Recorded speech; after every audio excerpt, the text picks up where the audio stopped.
الحمدللہ رب العالمین والصلاة والسلام علی سید المرسلین صلی اللہ تعالی علیہ وسلم۔ اللہم ربی یسر ولا تعسر وتمم علینا بالخیر۔ اللہم رب اشرح لی صدری ویسر لی امری واحلل عقدۃ من لسانی یفقہوا قولی۔ یا فتاح یا فتاح یا فتاح۔ پیارے اسلامی بھائیو، خلاصۃ النحو میں ہمارا سبق ہے الدرس الحادی والعشرون، 21واں سبق، جو کہ پیج نمبر 54 پر ہے، یعنی 54 پیج نمبر پر سبق ہے اسم معرب اور اس کا اعراب۔ پیارے اسلامی بھائیو، اس سے پہلے ہم نے بہت سارے اسباق کے اندر بار بار اسم معرب پڑھا، اور اسم معرب کی تعریف ہم نے پڑھی کہ اسم معرب وہ ایسا اسم ہوتا ہے کہ جس کا آخر عوامل کے بدلنے سے بدلتا رہتا ہے۔ کبھی اعراب بالحرکت ہوتا ہے، یعنی ضمہ فتحہ کسرہ ہوتا ہے، کبھی اعراب بالحرف ہوتا ہے، یعنی الف واو یا کے ذریعے ہوتا ہے، اور ان میں سے بھی کبھی اعراب لفظی ہوتا ہے، یعنی پڑھنے میں آتا ہے، اور کبھی اعراب تقدیری ہوتا ہے جو کہ پڑھنے میں نہیں آتا ہے۔ یہ ہم نے اسم معرب کے اعتبار سے ما قبل میں الحمدللہ پڑھ لیا۔ اب ہمیں جاننا یہ ہے کہ آخر کون کون سے اسماء ایسے ہیں کہ جن پر حالت رفع میں ضمہ، حالت نصبی میں فتحہ، حالت جری میں کسرہ آتا ہے، کون کون سے اسماء ایسے ہیں کہ جن پر اعراب لفظی آتا ہے، کون کون سے اسماء ایسے ہیں کہ جن پر اعراب تقدیری آتا ہے، اور کون کون سے اسماء ایسے ہیں کہ جن پر اعراب بالحرف آتا ہے۔ ان ساری باتوں کا جاننا ہمارے لیے ضروری ہے۔ تو مصنف علیہ الرحمٰن نے اسم معرب اور اس کا اعراب یہ جو بیان رکھا ہے، اس میں الحمدللہ ہمیں یہ ساری باتیں سیکھنے کو ملیں گی۔ اس کتاب کے اس سبق کے اندر مصنف علیہ الرحمٰن 12 قسموں کے اندر اسم معرب کا اعراب ذکر فرمائیں گے، ٹھیک ہے؟ آئیے پہلے ہم یہ جانتے ہیں کہ اسم معرب کے اعراب 3 ہیں۔ کتنے؟ 3۔ اسم معرب کے 3 اعراب ہیں۔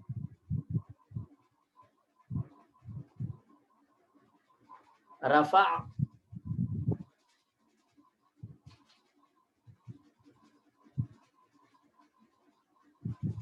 نصب،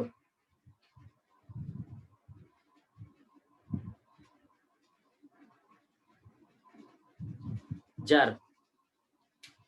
رفع، نصب، جر۔ پیارے اسلامی بھائیو، اس سے پہلے ہم نے آپ کو یہ بتا بھی دیا ہے کہ رفع کے لیے کچھ علامتیں ہیں، یعنی علامت رفع۔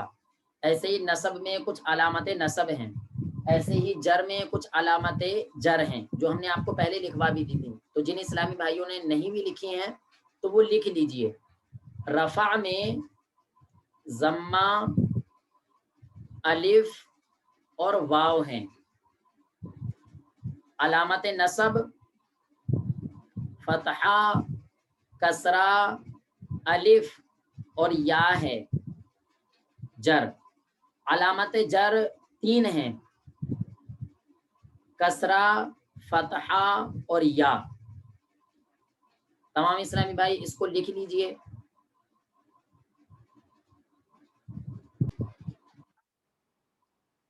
پھر پیارے اسلامی بھائیوں، علامت رفع میں جو 3 چیزیں ہیں، ایسے ہی علامت نصب میں 4 چیزیں ہیں، علامات جر میں 3 چیزیں ہیں۔ تو ان کے اندر بعض حرکات ہیں، یعنی زبر زیر پیش ہیں، بعض حروف ہیں، یعنی الف واو یا ہیں۔ تو اسی سے ہمیں سمجھ میں آ رہا ہے کہ اسم کے جو اعراب ہوتے ہیں وہ کبھی حرکات یعنی زبر زیر پیش کی شکل میں ہوتے ہیں، اور کبھی حروف یعنی الف واو یا کی شکل میں ہوتے ہیں، ٹھیک ہے؟ تو اب کون کون سے اسم کے لیے اعراب بالحرکت ہے اور کون کون سے اسم کے لیے اعراب بالحرف ہے، ٹھیک ہے، اور ایسے ہی کون کون سے اسم کے لیے اعراب بالحرکت لفظی ہے اور اعراب بالحرکت تقدیری ہے، اور کون کون سے اسم کے لیے اعراب بالحرف لفظی ہے اور اعراب بالحرف تقدیری ہے، ٹھیک ہے۔ ان ساری باتوں کا جاننا ہمارے لیے بہت ضروری ہے۔ تو مصنف علیہ الرحمٰن نے ان ساری چیزوں کو 12 قسموں میں بیان فرمایا ہے، ٹھیک ہے۔ آئیے ان 12 قسموں کو ہم دیکھ لیتے ہیں۔ نمبر 1 ہوتا ہے مفرد منصرف صحیح، یعنی وہ اسم جو کہ مفرد ہو اور منصرف ہو۔ منصرف کا مطلب یہ ہوتا ہے کہ غیر منصرف نہ ہو، ٹھیک ہے۔ اور صحیح ایک صحیح تو آپ نے نصاب الصرف کے اندر پڑھا کہ جس کے حروف اصلیہ میں کوئی بھی حرف جو ہے حرف علت حمزہ یا 2 حرف ایک جنس کے نہ ہو، ٹھیک ہے نا، یہ آپ نے پڑھا۔ اور یہ علم نحو کے اعتبار سے دوسرا صحیح ہے۔ علم نحو میں صحیح کسے کہتے ہیں؟ تو علم نحو کے اندر صحیح وہ اسم ہوتا ہے کہ جس کے آخر میں حرف علت نہ ہو، ٹھیک ہے۔ نحوی حضرات کے نزدیک صحیح وہ اسم ہوتا ہے کہ جس اسم کے آخر میں حرف علت نہ ہو، ٹھیک ہے۔ جیسے دیکھیں آپ زیدن،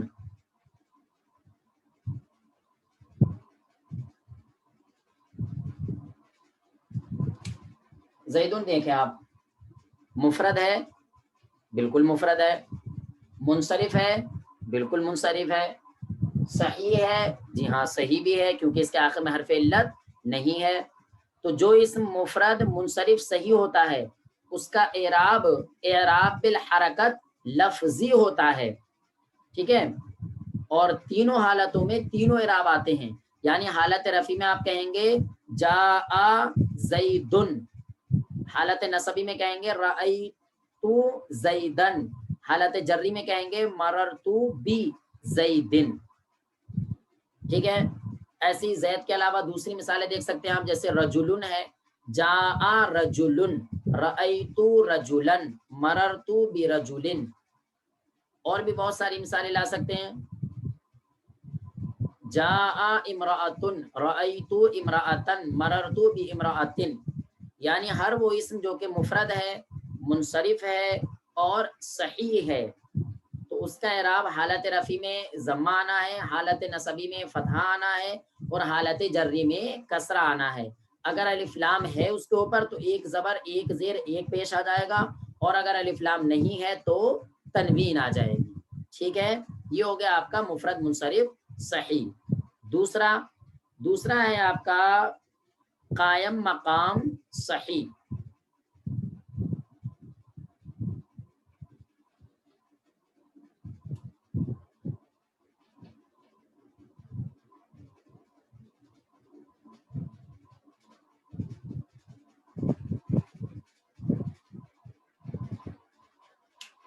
قائم مقام صحیح۔ قائم مقام صحیح کا مطلب کیا ہوتا ہے؟ قائم مقام صحیح کا مطلب یہ ہوتا ہے کہ جس کا صحیح کی جگہ میں رکھنا درست ہو۔ جیسے آپ دیکھیں زیدن، یہ تو صحیح ہو گیا۔ اب ایک اسم ایسا ہے کہ جو صحیح تو نہیں ہے لیکن صحیح کی جگہ میں اس کو رکھا جا سکتا ہے، یعنی صحیح والا اعراب اس کے اوپر آ سکتا ہے، ٹھیک ہے۔ جیسے آپ دیکھیں ایک لفظ ہے ہمارے پاس دلون، جس کا معنی آتا ہے ڈول، قرآن مجید میں بھی ہے فَأَدْلَا دلوا۔ ایسے ہی آپ کی کتاب کے اندر مثال دے رکھی ہے ظبیٌ، کیا دے رکھی ہے؟ ظبیٌ۔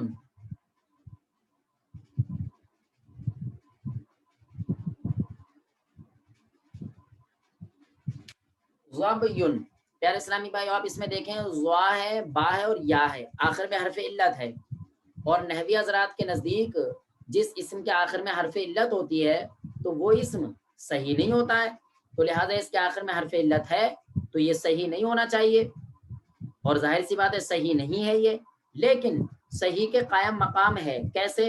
وہ اس طور پر ہے کہ اگرچہ آخر میں حرف علت ہے لیکن اس سے پہلے والا حرف ساکن ہے، کہ اب جو ہے اس حرف علت پر حرکت آ سکتی ہے، یعنی زبر زیر پیش اس کے اوپر آ سکتا ہے. جب زبر زیر پیش اس کے اوپر آ سکتا ہے تو یہ تو بالکل صحیح کی طرح ہو گیا. جیسا کہ صحیح پر بھی جو ہے ہر زبر زیر پیش آ جاتا ہے، تنوین بھی آ جاتی ہے، اعراب اس کے اوپر آ جاتا ہے، تو لہذا اب اس کے اوپر بھی اعراب آ جائے گا. یہ ہو جائے گا آپ کا قائم مقام صحیح. مثال یعنی حالت رفع میں اس پر جو ہے ضمہ آئے گا، حالت نصبی میں فتحہ آئے گا، اور حالت جری میں کسرہ آئے گا. یعنی اگر یہ الف لام کے ساتھ ہے تو ایک ضمہ ایک فتحہ ایک کسرہ آ جائے گا، اور اگر بغیر الف لام کے ہے تو ضمہ والی تنوین، فتح والی تنوین اور کسرہ والی تنوین آ جائے گی. جیسا کہ آپ کی کتاب میں دے رکھی ہے، جاء ظبیٌ، رأیت ظبیًا، مررت نظرت الی ظبیٍ، الی ظبیٍ.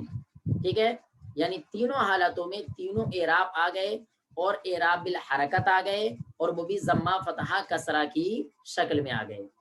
ٹھیک ہے، یہ دو چیزیں ہو گئی. ٹھیک ہے، نمبر 3.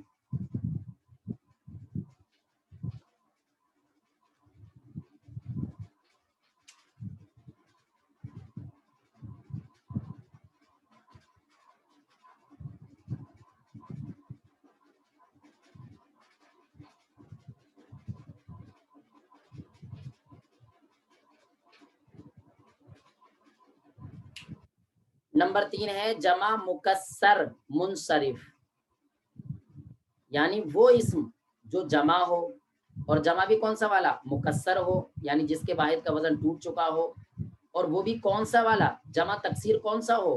جو کہ منصرف ہے، غیر منصرف والا نہیں. جیسا کہ آپ نے مساجدو پڑھا تھا، وہ بھی جمع تکسیر ہے لیکن وہ غیر منصرف ہے. یہاں پر وہ والا جمع تکسیر مراد ہے جو کہ منصرف ہو. ٹھیک ہے، تو اب جو جمع تکسیر منصرف ہے، ٹھیک ہے، تو اس کا اعراب بھی یہی والا رہے گا. یعنی حالت رفع میں اس پر ضمہ، حالت نصبی میں فتحہ، اور حالت جری میں کسرہ آئے گا. جیسے مثال دیکھیں آپ، رجال،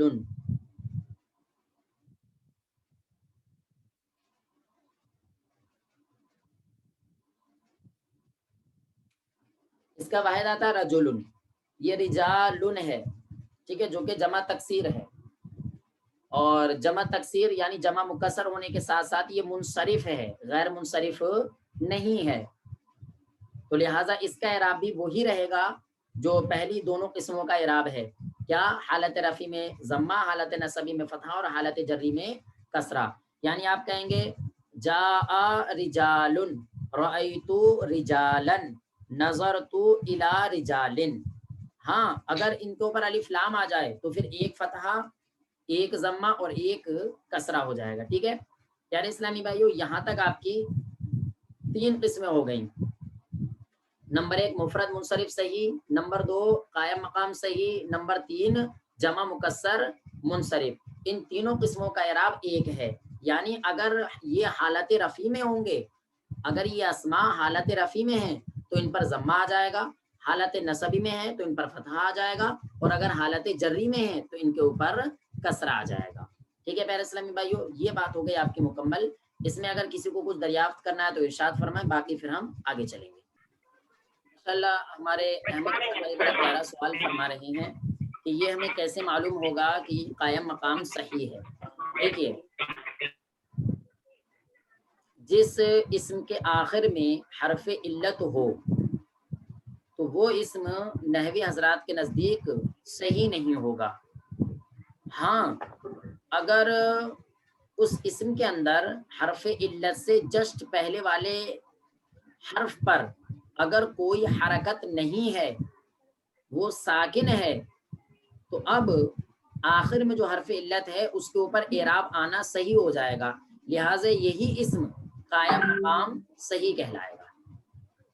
یعنی جس اسم کے آخر میں حرف علت ہو اور اس کا ماقبل ساکن ہو، وہی اسم قائم مقام صحیح کہلاتا ہے. ماشاءاللہ ہمارے بھائی ارشاد فرما رہے ہیں کہ حضور زبیون کا معنی کیا ہے. دیکھیے، زبیون کا معنی آتا ہے ہرن. ہرن ہرن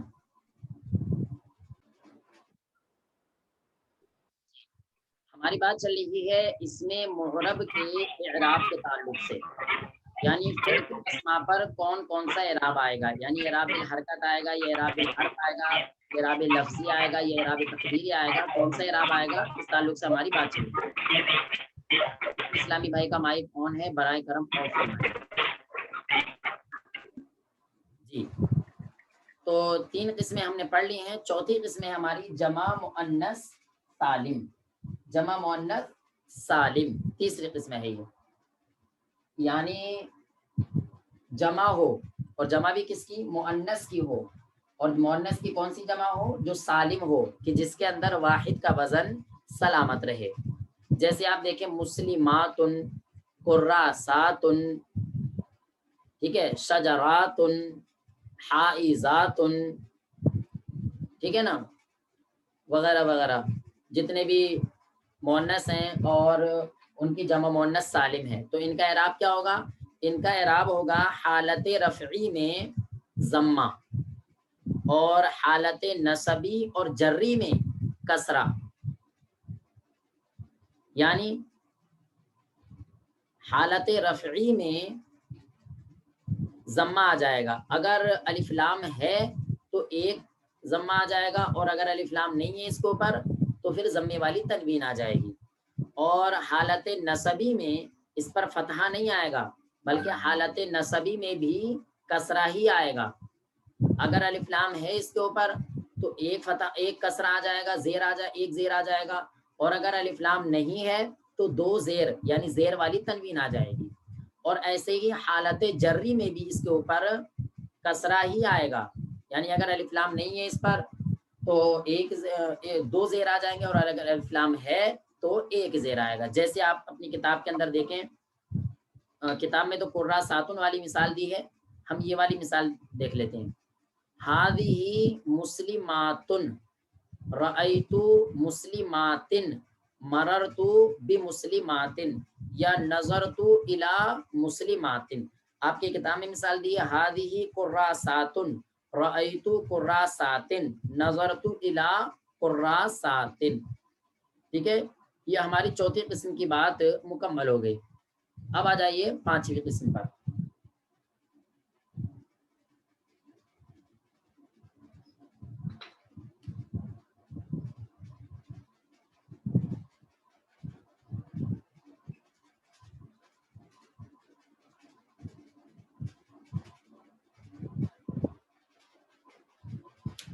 پانچویں قسم ہے ہماری غیر منصرف۔ پیارے اسلامی بھائیو، آپ نے الحمدللہ کل پرسوں اور اس سے پہلے آپ نے غیر منصرف کا مکمل بیان پڑھا، جس میں آپ نے غیر منصرف کی تعریف پڑھی کہ غیر منصرف وہ اسم ہوتا ہے کہ جس کے اندر اسباب منع صرف میں سے 2 سبب ہوں، یا ایک ایسا سبب ہو جو 2 سبب کے قائم مقام ہو۔ پھر اس کا حکم آپ نے پڑھا تھا کہ جس کے اوپر کسرہ اور تنوین داخل نہیں ہوتی ہے۔ اب سوال یہ پیدا ہوتا ہے کہ پھر کیا داخل ہوتا ہے اس کے اوپر، تو اب اس سوال کا جواب آپ کو یہاں ملے گا۔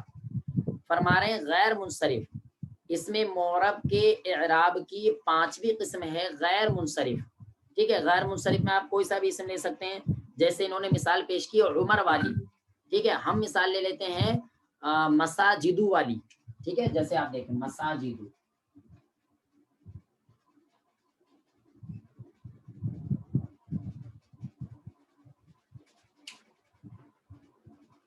ہاں، تو اس میں حالت رفی میں اس پر آئے گا ضمہ، ٹھیک ہے، اور وہ بھی 1، اور حالت نصبی میں اس پر آئے گا فتحہ، وہ بھی 1، اور حالت جری میں بھی اس پر فتحہ ہی آئے گا، یعنی اس کے اوپر کسرہ نہیں آئے گا، اور ایسے ہی اس پر تنوین بھی نہیں آئے گی، ٹھیک ہے، جیسا کہ آپ نے اس سے پہلے سبق میں پڑھ لیا۔ تو حالت رفی میں یہ ہوگا ہذہ مساجد، رأیت مساجدا، نظرت الی مساجدا، جیسے کہ آپ کی کتاب میں مثال دے رکھی ہے جاء عمر، رأیت عمرا، نظرت الی عمرا، ٹھیک ہے پیارے اسلامی بھائیوں، یہ آپ کے اس میں معرب کے اعراب کی 5ویں قسم ہو گئی غیر منصرف، ٹھیک ہے، جس کا اعراب حالت رفع میں ضمہ، حالت نصب میں اور حالت جری میں بھی فتحہ ہے۔ جی تمام اسلامی بھائی کتاب کے اندر دیکھیں اس میں معرب اور اس کا اعراب، اس میں معرب کے اعراب 3 ہوتے ہیں، رفع، نصب اور جر۔ یہ اعراب کبھی حرکات کے ذریعے ہوتے ہیں اور کبھی حروف کے ذریعے، کبھی لفظی ہوتے ہیں اور کبھی تقدیری ہوتے ہیں۔ اس لحاظ سے اس میں معرب کی 12 قسمیں ہیں، 1 2 3 یعنی 3 قسمیں ایک ساتھ بیان کی ہیں۔ مفرد منصرف صحیح، قائم مقام صحیح، جمع مکسر منصرف۔ ان کی حالت رفعی ضمہ سے، حالت نصبی فتحہ سے اور حالت جری کسرہ سے آتی ہے۔ جیسے آپ دیکھیں مفرد منصرف صحیح، جاء رجل رأیت رجلا نظرت الى رجل۔ قائم مقام صحیح، جاء ظبی رأیت ظبیا نظرت الى ظبی۔ جمع مکسر منصرف، جاء رجال رأیت رجالا نظرت الى رجال۔ نمبر 4 جمع مؤنث سالم، اس کی حالت رفعی ضمہ سے اور حالت نصبی اور جری کسرہ سے آتی ہے۔ جیسے دیکھیں آپ حاضی قراسات حالت رفعی ہے یہ، رأیتو قراسات حالت نصبی ہے یہ، نظرت الی قراسات حالت جری ہے یہ۔